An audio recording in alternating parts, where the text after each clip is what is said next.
Welcome to another episode of the Vets in Real Estate Podcast. I'm your host, Will Curtis, and I am joined by a veteran in the commercial side of the industry who's talking about some of the things that he's accomplished and gone through.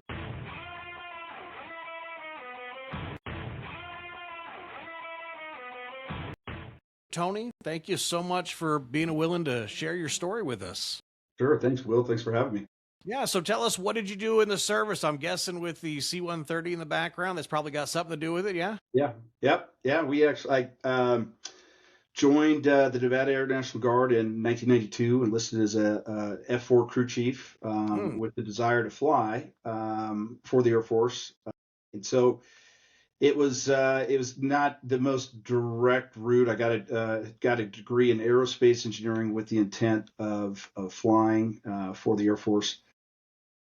When I joined in 1992, there was a little bit of a defense drawdown, actually a pretty big defense drawdown after the Desert Storm. So they weren't hiring a lot of pilots. So it took a little bit to get in, but eventually I got my wings in 1998 and flew C-130s for the next 25 years.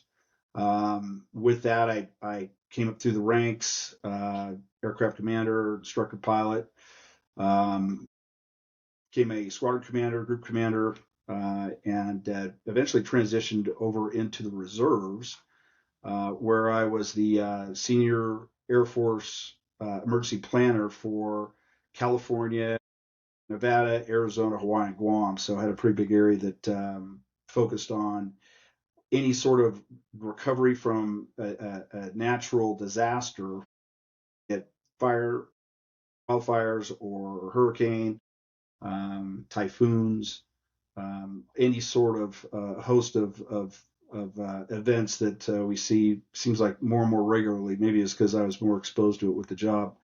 So it was about a 30-year career. When I transitioned to the reserves, I got into commercial real estate because basically I had come off active duty at that point, and it was about 6 years ago. And a very good friend of mine, Brian Arman, who had been in the commercial real estate space for a number of years, and I'd followed very closely. Talked to him about potential career in commercial real estate and found it very intriguing. I was always interested in commercial real estate, wanted to get a better understanding of how deals transacted and what sort of efforts I could bring to working in that space. So it just evolved. With that, I went out and got the designations that I felt were most important. I got my CCIM and I got my SIOR designations, which are both, CCIM is more of a kind of a nuts and bolts of how you look at a deal. I know that, Will, you're a CCIM, so you understand this, but the nuts and bolts of trying to figure out a return and the valuation of a potential project that would be worthy of a client to purchase. And then the SIOR is just more of a program where it's more of a merit-based program where if you accumulate enough deals, you get the designation, and it's the Society of Industrial and Office Realtors. So it's kind of a specialized group that really has achieved quite a few deals in their career, and it's actually a fantastic group. Both are fantastic, but I felt those were critical in making that transition from a 30-year Air Force career into a commercial real estate career. So tell me a little more. We've had several CCIMs kind of walk through that, so I think our guests can find that there. But you're the first SIOR we've had come on the show. So kind of walk me through what the SIOR side of it looks like. You said it's maybe a little more merit-based or transaction-based, but what does it look like to earn that SIOR? Yeah, you have to do a certain amount of business in specifically in either an office designation or a industrial designation for industrial or office brokers. So what that looks like for our area is, I believe, is $450,000 in revenue to the company that I would bring in a given year, and you have to do that, I believe, 3 out of the 5 years. So it's a fairly high bar that you have to hit. And then, once you get that designation, and oh, by the way, you can also become an associate SIOR, which I didn't know about until after I got the designation. But you can become an associate SIOR where you can actually get kind of a training designation, I guess. You don't get the full benefits of it, but you can go to the conferences and things of that nature. And again, it's more of a group that it's kind of a when you look at an SIOR, you know that they're accomplished and they've done a certain amount of transactions, and they're pretty serious about their business. And so it's really a networking group to a certain degree, but you just know if you're dealing with an SIOR. We have our code of ethics, code of conduct that SIORs take very seriously. So you know that they're trustworthy and they're accomplished and can get the job done. And I'll say, I think the interesting thing with SIOR compared to CCI, which I would agree, both organizations have got their merits. They're both great. I think one of the things SIOR focuses more on, maybe a little differently than CCI, maybe they're trying to change it, is really about the deal making. So while there's a much smaller group of SIORs, um, I mean, you almost can't get an SIOR to refer to you unless if there is not another SIOR within 150 miles of you. I mean, it's I don't want to call it cultish, but there really is a built-in trust knowing that if there's an SIOR in that market, I'm sending it to that SIOR because there's already that trust and that respect between one another, which I find absolutely fascinating. That's one of those things that's kind of culturally built into the organization. Mhm. Yeah, yeah, no, I agree. It's like I said, it is a kind of a special club, I guess, but you know that and CCIM is for that matter too. I would say because CCIM was not a especially with all my background training, it was all the testing I'd gone through and whatnot, which was quite a bit over my Air Force career and even before that. That program was no joke to get that CCM designation, and they really take you through a series of classes that are about a week long, and there's a test after each class, and then there's a final exam that you take, usually at one of the conferences, and then assuming you pass the class, then you get pinned at that conference. But it's a challenging class, and again, it's similar to SIOR because you know there's somebody that's got that designation that's been through the training and they understand the nuts and bolts of a commercial deal. So I'm curious. We see a lot of folks that don't do designations, don't do that path whatsoever, and they do well in the industry. What was it about you that said, "Hey, I'm going to get out. I need to go get a CCI. I need to go to SIOR. I need to go into that route." What was it about the designations or the education Yeah, that put you down that path versus just focusing on your business? that's a great question. I had some mentors along the way that kind of suggested that, but I also felt, so as you can imagine, 30-year Air Force career at the time, I had about 25 years in when I transitioned to commercial real estate. So I had been doing that for so long. I was a little bit older, so I felt in order to get up the steep learning curve that comes with commercial real estate to get those designations and certainly the CCIM I got first because that was more of a just go get the training, go to the classes, take the test, pass the tests, and you'll get your designation. Where SIOR was more, it took more time because you had to get the deals done. But I felt I needed that for a certain amount of credibility, I guess. Just and I think more so than credibility was just really kind of diving in and hey, I haven't been at this as long as a lot of my peers, and so I need to get as much training as I possibly can to get that to get a full understanding of what this job entails and to be good at it, to be excellent at it where I can, and to really provide the best product for my clients and give them the best experience I possibly can to take care of them. So, and it's always been kind of my background of a way of thinking of getting starting out as a co-pilot and then getting into the aircraft commander's seat as soon as possible, and then upgrading to instructor pilot and evaluator pilot.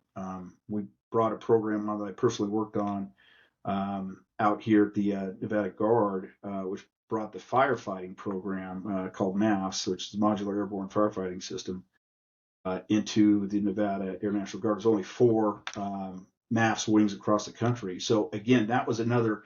I bring that up because that was another steep learning curve that we just had to dive in, and it's a very challenging. Can be a very dangerous mission when you're flying at max gross weight, less than a couple hundred feet off the ground, to put out a fire up in the mountains, usually in a very challenging flight regime. So again, it's just kind of been that piece of me of just like, hey, let's get as smart as we can on this as quick as we can, so that we can deliver the best results. So now you went right into commercial. You had you didn't dabble, you didn't play in residential, you didn't do any of that. You just went right into commercial. Would you say that was that typical, or because we hear a lot of times, oh, I'd like to get into commercial, or maybe one day I'll build my business big enough that I can start doing commercial, but you went right into it. Well, I had always been exposed to real estate, and starting out with commercial. My wife actually started out in commercial real estate. She actually started out selling timeshares, then moved to commercial real estate. Now she's in residential, and has been in residential for a number of years. But when we first started dating and we were first married, she worked for a couple real high powered developers, and I always found that very interesting. And I thought it was just a clearly an attractive way to to make money, because there's a lot of money to be made in real estate for not only brokers but certainly investors and owners that want to buy a building for their company, and they have an asset they can hold on to that is worth something in addition to the business. Anyways, it's just it's always kind of been there, and it's always kind of in the back of my mind, and certainly after flying C-130s for over 3,500 hours, I thought the airlines could be a good avenue as well. What I didn't like about the airlines is, I've been gone a lot already through, multiple deployments, and just kind of, miss being around my family. Real estate made a lot of sense, but no, I didn't go down the somewhat typical, I guess, road of let's, start with residential.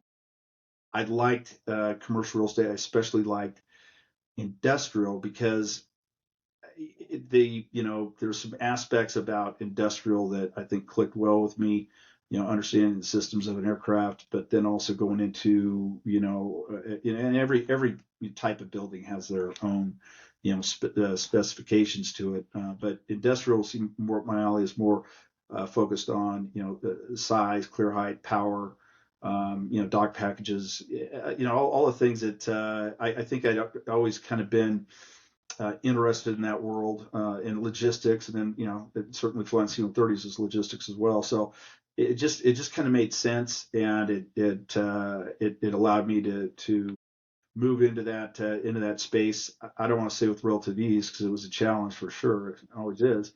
But and having the connection with my friend Brian, and the experience that my wife had, and just having the connections.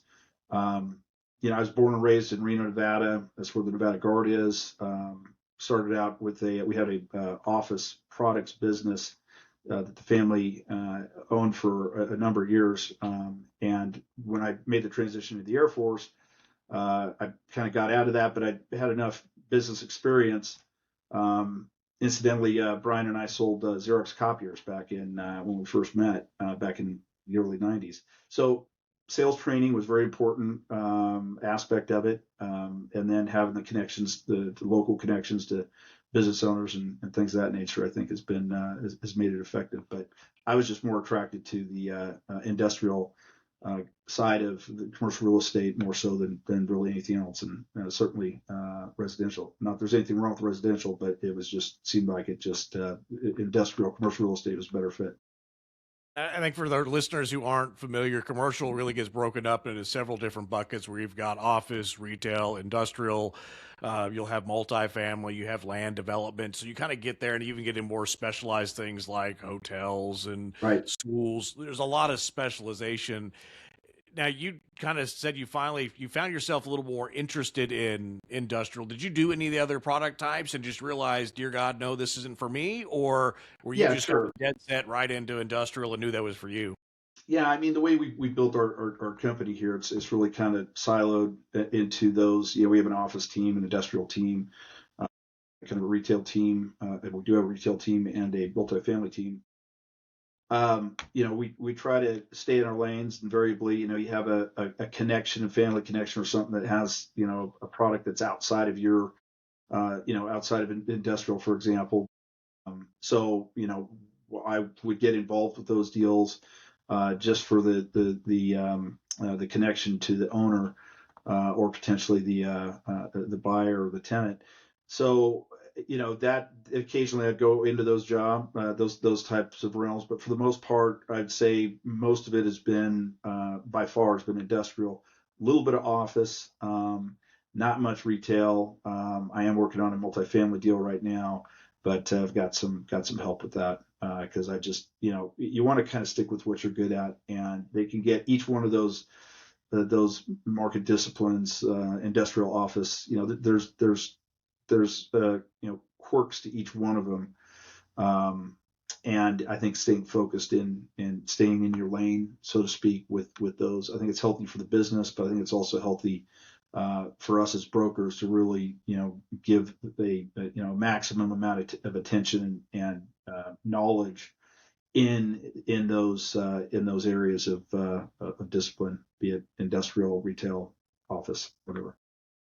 So for a new agent that's coming to commercial who's going, I have no idea what any of these office industrial, I have no idea if I'm going to like it or not.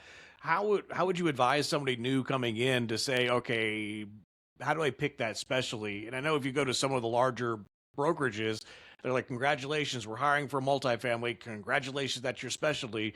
And you realize, oh my God, I hate multifamily. It's not for me. How do you pick that? How do you choose something without getting kind of thrown into something and realize you hate it? Yeah, I don't really know.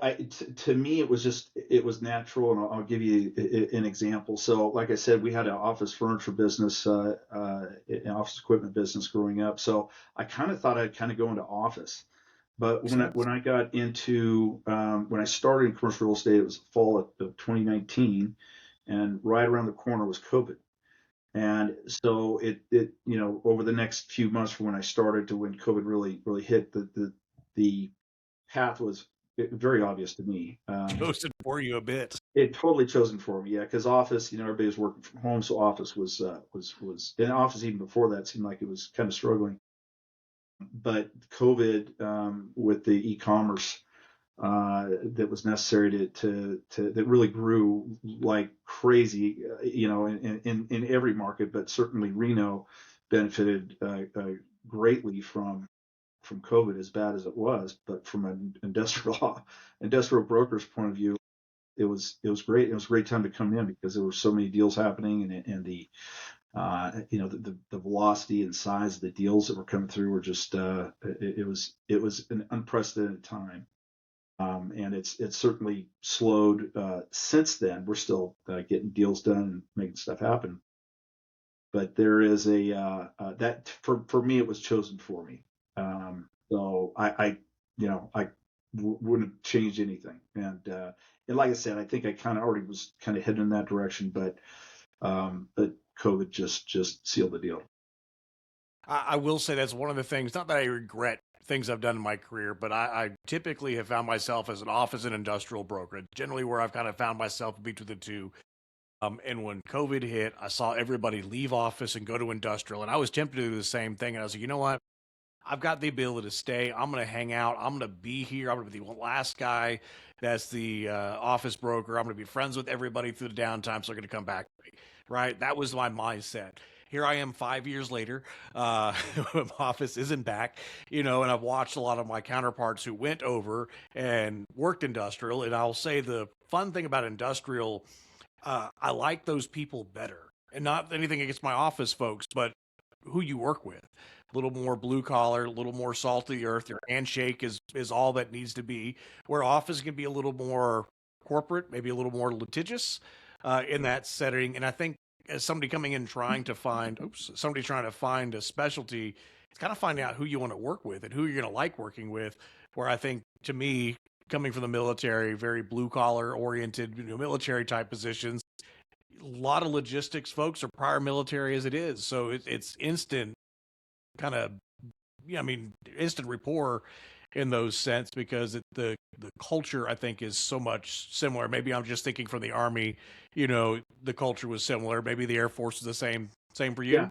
yeah. So, well, two things. I will say one thing about the making the jump from office to industrial or back and forth. Things are cyclical, right? So, I think office is going to come back. I firmly believe it will. I do think that office. I think people need to work from the office for a number of reasons. You need the mentorship to grow the junior executives, senior executives. You need to build the company culture. You need to have that day-to-day interaction on what work, what doesn't work, and I think you have to have people face to face in an office in order to do that. So I still firmly believe that office will make a comeback or continue to make a comeback depending on the market you're in. But back to what you said about the having that commonality with other potential tenants, buyers, whatever. I started up for NAI Global the Veterans Council, and the idea behind the Veterans Council was we would take, and there's several different efforts that we're pushing with the Veterans Council, but one is having that commonality between the veteran and other veterans in the commercial real estate space, so broker to broker. Then also having that commonality between, and maybe even more importantly, is the veteran and the client having a similar background or military background, or being able to speak the military language. Especially, my gut feel a few years ago was that defense is going to, it's always a piece. There's always a big budget that the DoD or Department of War now puts towards defense, and so that was the other idea behind the Veterans Council, is just having that commonality, saying, "Hey, you're a vet. Yeah, I'm a vet. What'd you do?" And then just as soon as you can open that rapport with anybody, whether you're a veteran or whatever, but just have that commonality. And being a veteran kind of breaks the ice. So I think that's a big advantage for veterans that want to get into this space, because I think there's a big opportunity, and we're seeing it with the growth in defense companies. And furthermore, they're kind of moving away from if you see what the Department of War is looking at and how they're changing their acquisitions process, they're really looking at smaller, nimbler, more efficient companies. The Boeings, the Lockheed Martins, the General Dynamics, that have had these legacy contracts. I think that the Department of War is moving more away from them and going to smaller companies like Anduril or Palantir, some of these other companies that you may have not heard of a few years ago, but they're making some great efforts, and they're making some great weapon systems, and really kind of changing how and who the products are being purchased from for the defense of our nation, and with that as a growth. Well, we're seeing a potential big growth area for office, industrial, whatever. But even on the retail side, we'll have if there's a recruiting station or something wants to open up in a strip mall, there's room certainly for retail veterans to get in there and make those deals to bridge the gap with whatever agency might go into that recruiting station. The other thing we also focus on is we want to be able to help other veterans get into the commercial real estate, and I'm here to tell you, it is a steep learning curve, and I'm willing to give whatever advice I can. Thank you for having me on your show, because I think that's what this is all about, on how to get into it and what you can make of it. And then finally, we also want to be able to give back. Certainly, there's some money to be made in this career. And so, personally, I'd like to give back to veterans organizations to help out those that need it. So, And what I think is interesting is that in the residential side of the world, all the big brokerages have got some type of veterans group, council, organization, something like that. But as you move into the commercial side, it's not really there. There's one other brokerage. They won't agree to come on the show, so we won't mention their name. But outside of them, you guys are, at least to my knowledge, the only other group I've found out there, other brokerage out there that has something that is veteran specific, veteran related, trying to help grow. Was that something that is just kind of built in NAI's kind of core? Or was that something you guys had to work with, or is it more of an informal group that you guys are just putting together and just running with, and NEI is giving you the freedom to just do that? Yeah, kind of the latter. Before I came on, NAI did not have any sort of veterans or military group, and the prior brokerage that I was with did probably the same brokerage we're talking that you were talking about. Maybe. But it seemed like it was more.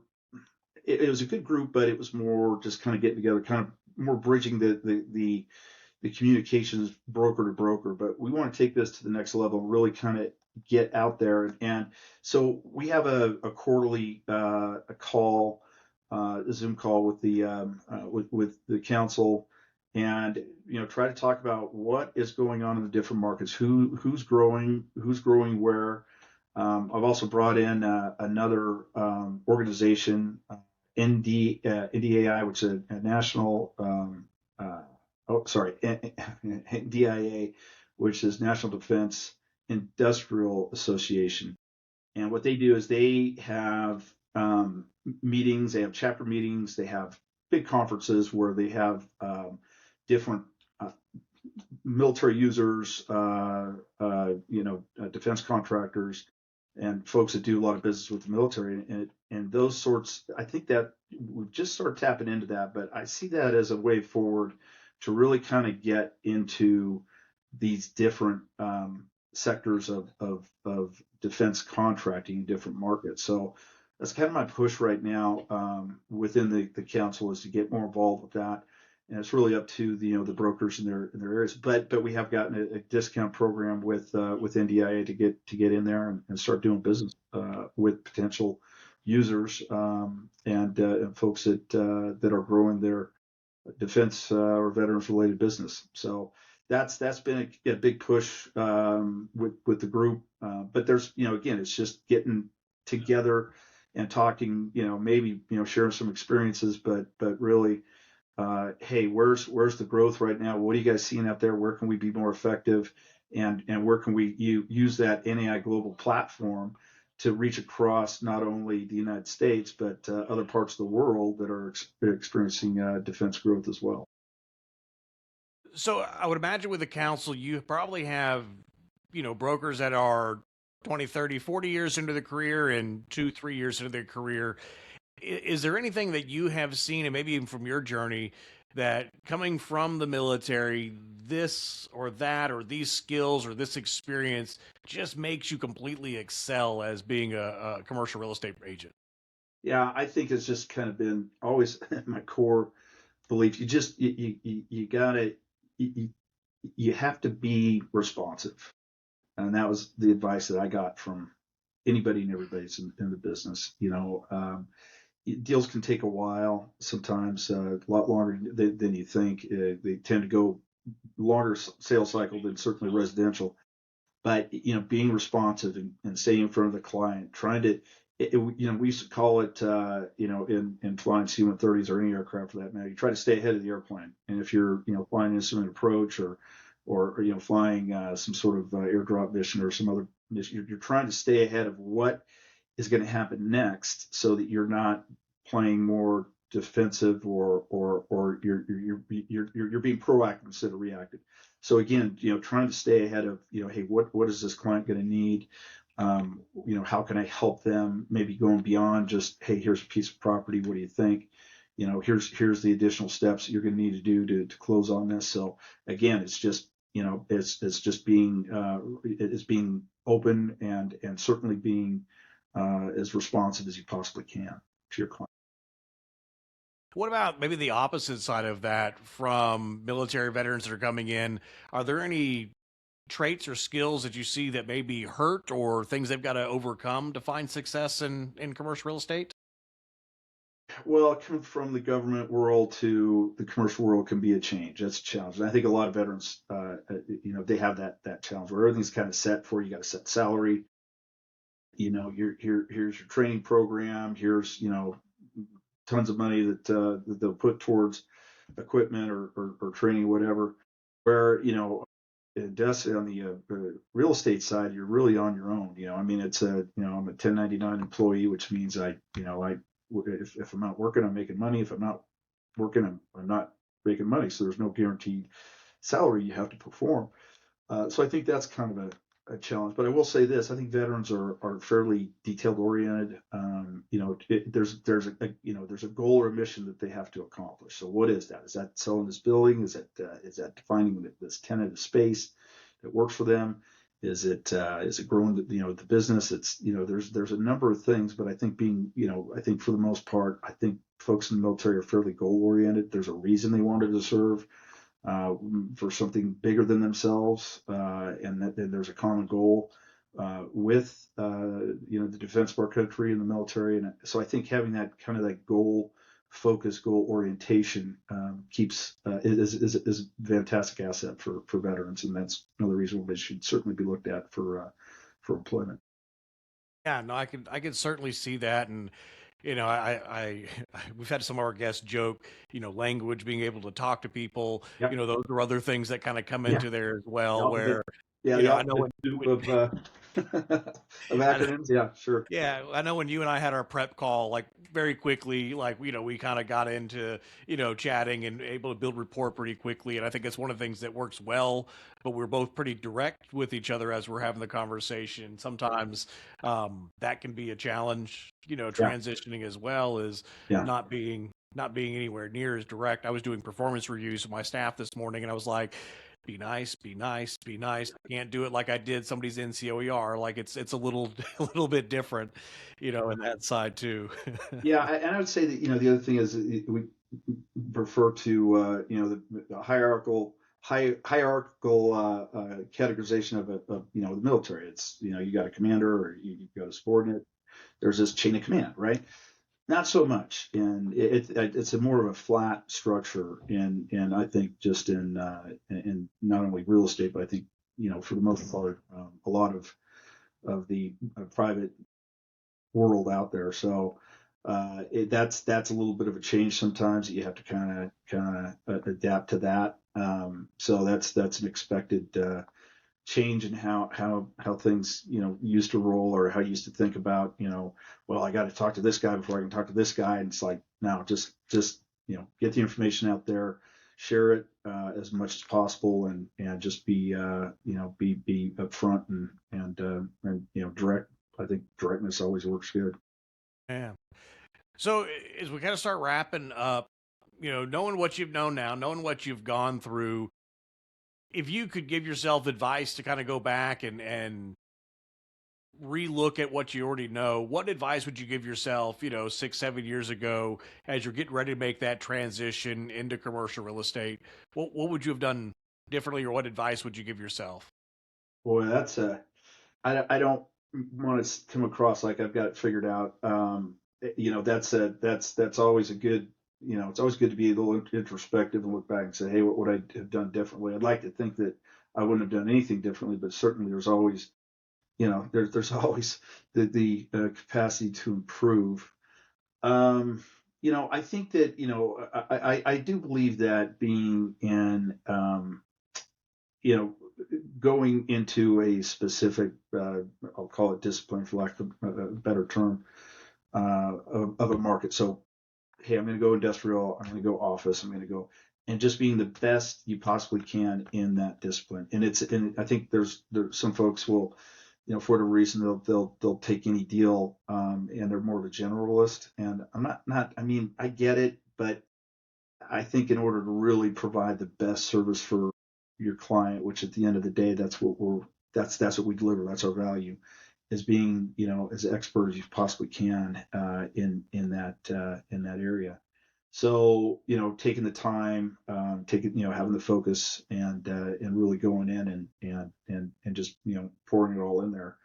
And that can be hard sometimes, with transitioning out of the military, and it's a different world, and there's, uh, you know, I didn't, like I said, I didn't want to go in the airlines because I didn't want to, I've been going with my family a lot. So there's always that balance, that I think is important for all of us. But having that focus and spending the energy and time you're going to put into commercial real estate, you really need to be all in and focused on that. And that could be a challenge sometimes, but that's important. Certainly, getting the designations, getting whatever training you can, being open to different groups that lead groups, things of that nature that can help bring you along, and then just make you have good relationships with your fellow brokers and trying to have that that kind of that friendliness or collegiateness with your fellow brokers to get the deals done. I think is important. Well, Tony, that was all great stuff. I appreciate your time and you being willing to share on Sure. all this. If one of our guests or viewers wanted to either connect with you or learn more about NAI's Veteran Council, where's the best way to connect with you and learn more about the council? Yeah. So my email, I'm the chairman of the Veterans Council, so certainly they can reach out directly to me. And I don't know if I know I put my email address in when I signed up for the podcast, but I can spell it out if you like. We can do that, or we can put it in the show notes too. Yeah, it's T Machabee at naialliance.com. And rather running through the phonetic alphabet, I'll just refer you to the comments. A little easier. Sure. Fair enough.